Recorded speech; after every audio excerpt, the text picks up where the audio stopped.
The body was found at dawn. It was slumped against the base of a cathedral wall, half buried in the mud of a street so narrow that two men could barely pass each other without touching. Nobody stopped. Nobody knelt down to look. The people who walked past that morning, merchants hauling carts, monks shuffling toward matins, a young woman balancing a wooden bucket on her head, they glanced at it the way you might glance at a dead animal on the road, with mild recognition. Nothing more. Because in medieval Europe, a body in the street was not a crisis. It was Tuesday. We tend to look back at this world through cathedral windows, through the gilded illuminations of manuscript pages, through the romantic haze of knights and castles, through stories that have been cleaned up, dramatized, and made bearable for modern consumption. But the real medieval world was something else entirely. It was a place where the average human life was a relentless negotiation between survival and catastrophe, where the systems that protected you were fragile at best and non-existent at worst, and where death arrived not in dramatic fashion, but quietly, routinely, and without warning. If you woke up tomorrow inside medieval Europe, you would not last 24 hours. And this is exactly why. Begin with the most basic human need, the need to simply exist inside a body, and the medieval world immediately becomes hostile. The moment you open your eyes in the morning, you are already in danger, though the danger is so normalized by the people around you that they have long since stopped recognizing it as such. The air inside a medieval home is thick with smoke from a fire that burned through the night, because the only alternative to smoke inhalation is freezing to death. The walls, if you are fortunate enough to have them, are made of wattle and daub, a rough mixture of mud, straw, and animal dung packed over a wooden frame. They keep out some of the wind. They do very little else. The floor beneath you is packed earth, sometimes covered with rushes or straw, and beneath that straw lives an entire ecosystem of fleas, lice, and rodents that you have learned, through sheer necessity, to simply coexist with. This is not poverty by medieval standards. This is the ordinary life of roughly 80 to 90% of the European population. Most people in medieval Europe were peasants bound to the land they worked. Not slaves in the legal sense, but not free in any meaningful sense either. The feudal system that governed their lives was a pyramid of obligations so total and so inescapable that many peasants lived and died within a radius of 20 miles from where they were born. You worked the Lord's land. You paid the Lord's taxes, which were collected in grain, livestock, and labor rather than coin, because most peasants never handled coin in their lives. You owed the church a tithe, 1/10 of everything you produced, regardless of whether you had enough left over to survive the winter. And if you failed to meet these obligations, the consequences were swift and entirely one-sided, because the legal system was not designed to protect you. It was designed to protect the people who owned the land you stood on. The morning of your first medieval day begins with hunger, not the vague discomfort of a skipped breakfast, but the dull, persistent ache of a body that has been undernourished for so long it has begun to accept that state as normal. The medieval peasant diet was centered almost entirely around bread, dark, coarse, and dense, made from rye or barley rather than wheat, because wheat was a luxury crop that went to the nobility. On good days, there might be a thin pottage of boiled vegetables, perhaps some beans or peas, a small piece of salted meat if the season was right. Fresh fruit and vegetables were available in summer, but the concept of balanced nutrition was entirely unknown, and the vitamin deficiencies that resulted from this diet caused a cascade of chronic health problems that most people simply assumed were part of being alive. Scurvy, rickets, night blindness. These were not diseases you visited a doctor for. They were just conditions of existence. And the water. The water is perhaps the single most immediate threat to your survival in this world, and yet it is something you cannot avoid. Medieval towns and cities had no clean water infrastructure in any modern sense. Wells existed, but they were often contaminated by the same ground into which latrines drained and in which the dead were buried. Rivers ran through cities carrying everything: waste, animal carcasses, runoff from tanneries and slaughterhouses, and people drank from them anyway, because they had no alternative. The slightly safer option was weak ale, which was consumed by men, women, and children throughout the day, because the fermentation process killed some of the bacteria that would otherwise kill you. A medieval child drinking ale with breakfast was not being neglected. They were being kept alive by the only safe liquid their world could reliably produce. If you made it through breakfast without incident, which was not guaranteed, your day would be consumed by labor of a physical intensity that is almost impossible to overstate for a modern person. Medieval agricultural work was conducted entirely by human and animal muscle, with tools that were primitive by any technical standard and methods that had changed relatively little over centuries. Plowing a field, planting grain, harvesting, threshing, milling, each of these processes was exhausting in isolation, and together they formed a cycle of labor that consumed most of the daylight hours for most of the year. There was no weekend. There was no concept of leisure time in the modern sense. The church calendar provided feast days and Sundays as a form of rest, but even these were rarely complete breaks from the demands of subsistence farming. If the harvest was not brought in on time, the village starved. It was that simple, and everyone understood it. The harvest, in particular, was a moment of collective anxiety that modern agricultural societies have entirely lost the ability to feel. Today, when a crop fails in one region, food is shipped from elsewhere. Supply chains, global markets, and refrigeration create a buffer between agricultural failure and human starvation that is so reliable we have forgotten it exists. In medieval Europe, no such buffer existed. A single failed harvest could reduce a village to desperation within months. 2 consecutive failed harvests meant famine, and famine in this world was not a distant abstraction. It was a physical catastrophe of staggering brutality. The Great Famine of 1315 to 1322 killed somewhere between 10 and 25% of the population of Northern Europe. People ate bark. They ate shoe leather. Contemporary accounts describe parents abandoning children they could no longer feed, and the language those accounts use, flat, matter-of-fact, almost clinical, is in some ways more disturbing than any emotional description could be, because it reveals just how normalized catastrophic suffering had become. Disease was everywhere, and it was merciless, and it operated in a world that had absolutely no understanding of its mechanisms. The germ theory of disease would not exist for another 5 centuries. Medieval medicine was built on an ancient Greek framework called humoral theory, which held that the human body was governed by 4 fluids: blood, phlegm, yellow bile, and black bile, and that illness resulted from an imbalance between them. The treatments derived from this theory ranged from merely ineffective to actively dangerous. Bloodletting, the deliberate draining of blood from a sick patient, was one of the most common medical interventions in the medieval world, applied to everything from fever to plague, and it killed a significant number of the people it was meant to cure by pushing already weakened bodies into shock. Herbal remedies existed that had genuine medicinal value, and the women who administered them, often dismissed by the official medical establishment, preserved a body of practical knowledge that saved lives. But the institutional medicine of the period, the kind practiced by university-trained physicians, was largely a system of confident ignorance that caused as much harm as good. The moment you developed a serious illness in medieval Europe, your survival depended almost entirely on luck. Not the treatment you received, not the skill of any healer who attended you, luck.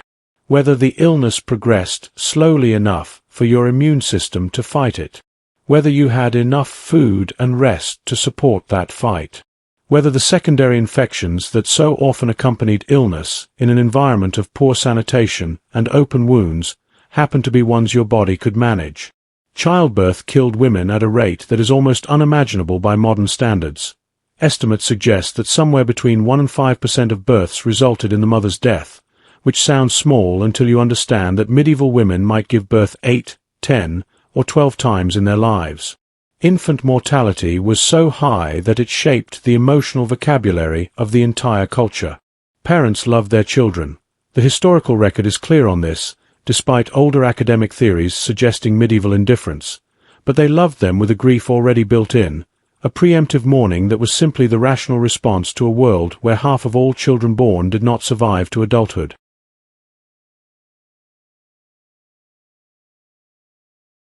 By midday on your first medieval day, assuming you were still alive and had managed to avoid the more immediate threats of contaminated water and physical exhaustion, you would begin to encounter the social architecture of this world. And that architecture was built on hierarchies of violence so normalized, so deeply embedded in the structure of daily life, that most of the people living within it never questioned whether it could be otherwise. The lord of the manor was not simply a landlord. He was a judicial authority, a military commander, and in many practical respects a minor sovereign.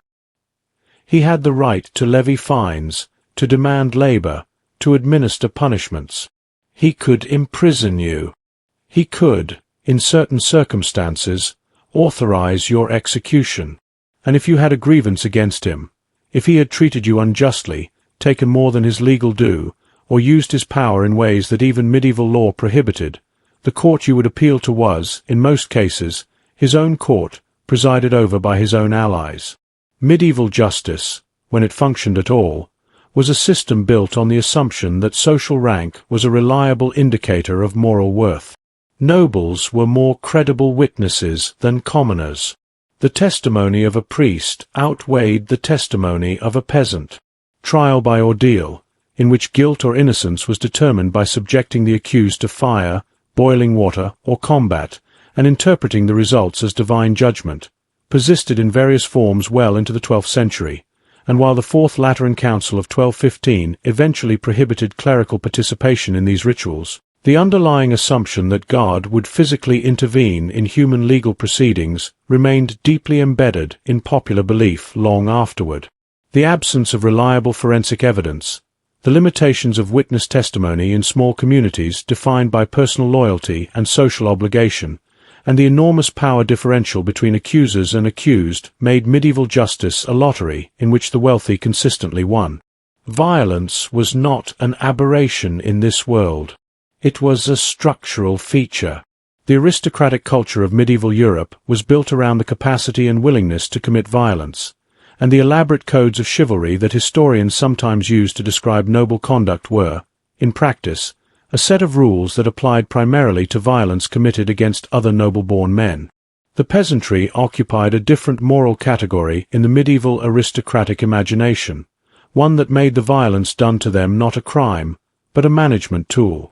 Armies on the march routinely destroyed the agricultural land and food supplies of enemy territories not as a side effect of warfare, but as a deliberate strategic choice, knowing full well that the primary victims would be the civilian population. The chevauchée, the systematic ravaging of countryside practiced during the 100 Years' War between England and France, was not an atrocity by the moral standards of its time. It was standard operating procedure. And then there was the plague. Even knowing it was coming, even understanding what the word means, it is almost impossible to truly comprehend the Black Death as a lived experience rather than a historical statistic. It arrived in Europe in 1347, carried by rats aboard Genoese trading ships, and within 4 years it had killed somewhere between 30 and 60% of the entire European population. In absolute numbers, that represents somewhere between 25 and 50 million human beings, an extinction-level event compressed into less than half a decade. No modern pandemic, no modern war, nothing in the recorded experience of Western civilization comes close to the proportional destruction of those years. The plague did not discriminate in the way that medieval social hierarchies did. It killed nobles and peasants, priests and merchants, the young and the old, the healthy and the already ill, with an impartial efficiency that shattered every existing framework for understanding suffering. What the historical record preserves from those years is not primarily the statistics. It is the texture of collapse, the quality of a world coming apart in real time. Giovanni Boccaccio, writing in Florence as the plague moved through the city, described streets filled with corpses that nobody would touch, houses abandoned mid-meal, the complete dissolution of the social bonds that held communities together. He describes fathers abandoning children. He describes the impossibility of proper burial when the dead arrived faster than the living could manage them. He describes the absolute failure of every institution, medical, religious, governmental, that people had relied upon to stand between them and catastrophe. What he captures, with a clarity that centuries have not dulled, is the specific horror of a world discovering that the systems it trusted were not systems at all, but habits, and that habits collapse when enough people stop following them. The Church, which was the central organizing institution of medieval European life in a way that no single institution occupies in modern Western societies, was tested by the plague in ways it could not survive intact. The clergy died alongside everyone else, often at higher rates, because their ministry required them to be present with the sick and dying at the moments of greatest contagion. Parishes emptied. Monasteries were decimated. The theological explanations offered for the catastrophe, divine punishment for sin, demonic agency, celestial alignments interpreted as portents, were insufficient, and the insufficiency was visible to everyone. When the plague returned in 1361, and again in 1369, and continued to return in waves throughout the rest of the 14th century and beyond, the repeated failure of prayer and penitence to stop it eroded, slowly and irreversibly, the bedrock certainty of medieval religious culture. In the absence of coherent explanation, fear turned into violence. Jewish communities across Europe were accused of poisoning wells, a charge so irrational on its face, given that Jewish populations were dying of plague at similar rates to everyone else, that it requires the specific psychology of panic and pre-existing prejudice to understand. In Strasbourg in 1349, approximately 2,000 Jewish residents were burned alive before the plague had even arrived in the city.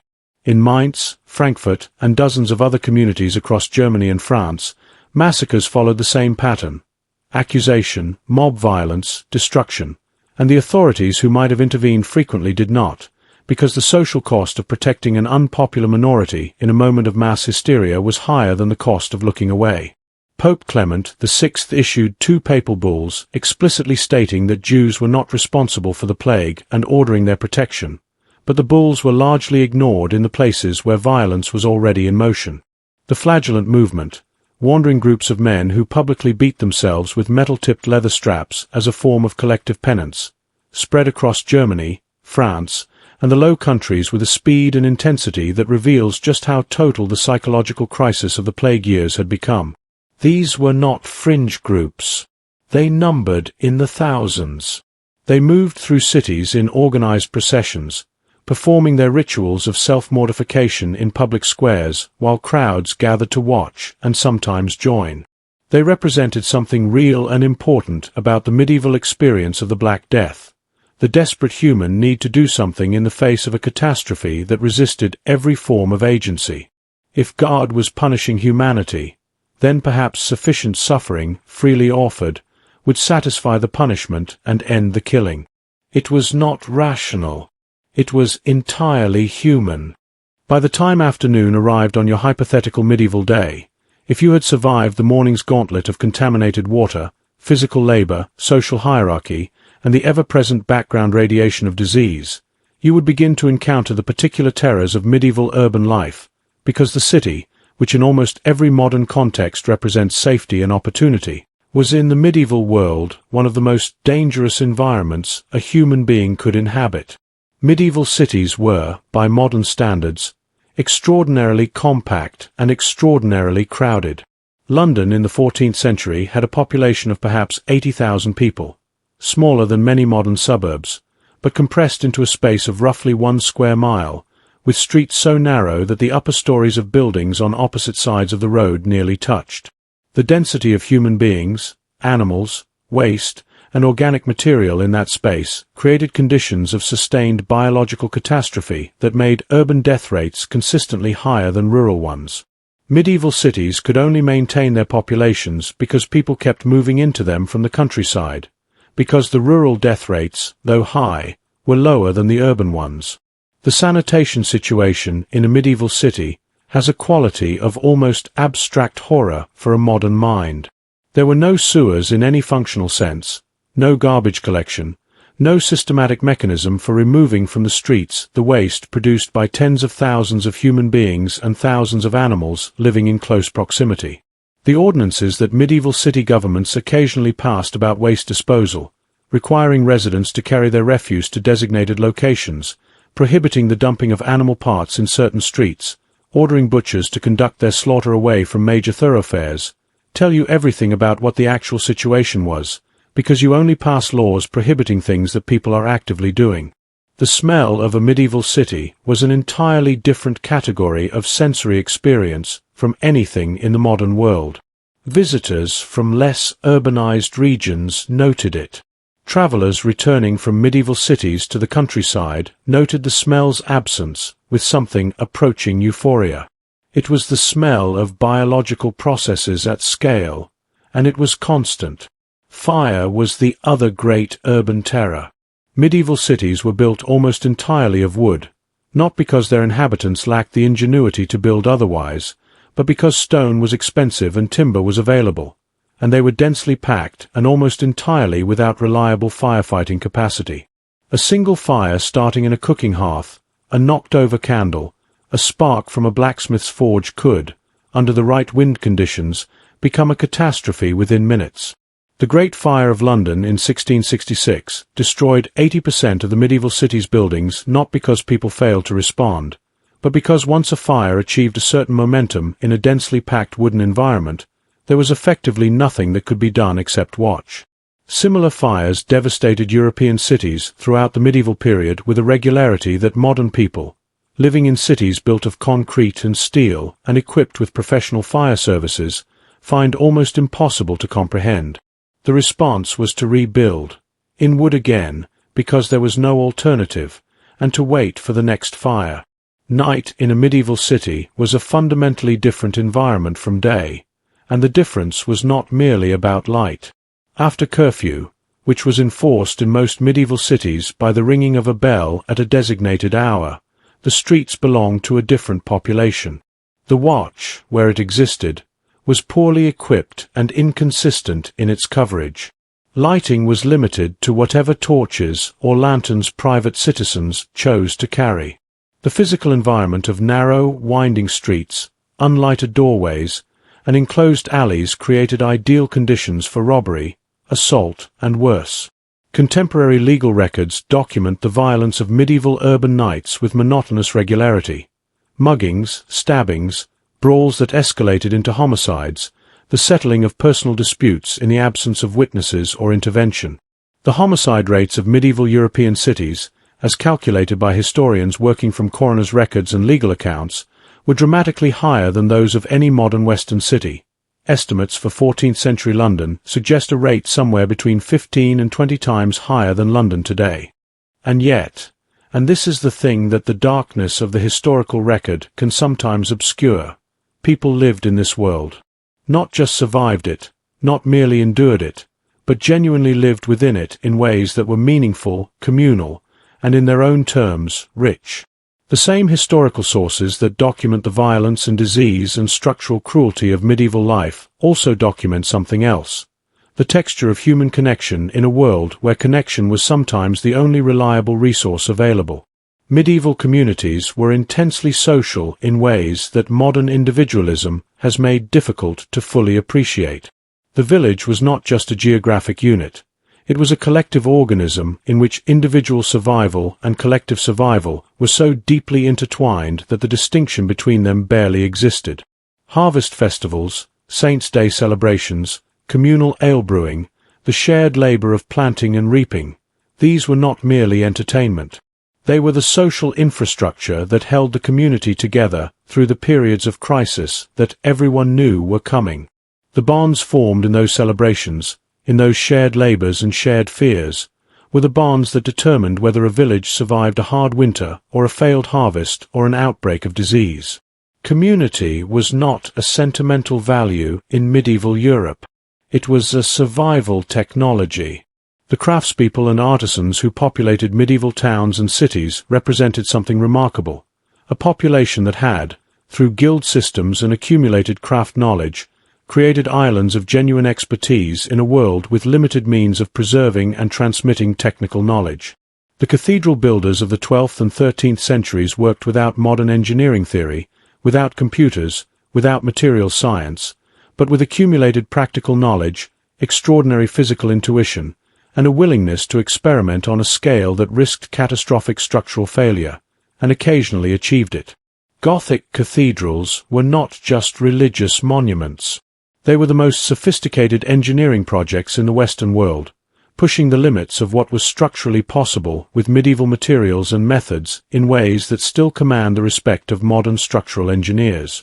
When you stand inside Chartres or Notre Dame and look up at the vaulted ceiling, you are looking at the product of a civilization that, whatever its cruelties and limitations, was capable of genuine transcendence. The literature, the music, the philosophical tradition, the legal innovations, the early stirrings of scientific inquiry. The medieval period was not simply a dark interval between the grandeur of Rome and the brilliance of the Renaissance. It was a world of genuine intellectual and cultural vitality, operating within constraints that were often brutal, but producing within those constraints ideas and artifacts and institutions that shaped the world we live in now. The university system, the common law tradition, the beginnings of representative government, the architectural vocabulary of Western civilization, these are medieval inheritances. They were created by people who existed in a world that would kill you in 24 hours, people who were hungry and afraid and surrounded by death, and who built, despite all of it, something that lasted. What does it mean to confront the medieval world honestly? Not the sanitized version of illuminated manuscripts and romantic legends, but the actual, physical, brutal, and surprisingly human reality of it. It means acknowledging something uncomfortable about the arc of human history. Progress is real. The improvements in life expectancy, in sanitation, in medicine, in the legal protections available to ordinary people, in the material conditions of daily life, these are genuine and enormous. A child born in the modern Western world has access to resources, protections, and possibilities that would have seemed like divine miracles to a medieval peasant. We should not be casual about that. We should not take it for granted the way we routinely do. But the medieval world also shows us something about the baseline of human resilience, about what people are capable of enduring and still finding reasons to continue, still building communities, still loving each other, still creating things of beauty and meaning in the middle of conditions that should, by any rational calculation, have broken them entirely. The people who lived in medieval Europe were not a different species. They were us, operating in a different set of circumstances, with a different set of tools, in a world that asked far more of them than ours typically asks of us. Their fears were not abstract. Their losses were constant. Their lives were short and often painful, and yet the record they left behind is not primarily a record of despair. It is a record of people insisting, despite every available reason not to, on the value of being alive. The medieval world is gone, but the questions it raises, about what we owe each other, about how civilization protects or fails the most vulnerable, about what remains when institutions collapse and individuals are left to face catastrophe alone, those questions are not historical. They are ours, and how we answer them will determine what future historians find when they search our own record for evidence of who we were. Until next time, keep reading the scrolls.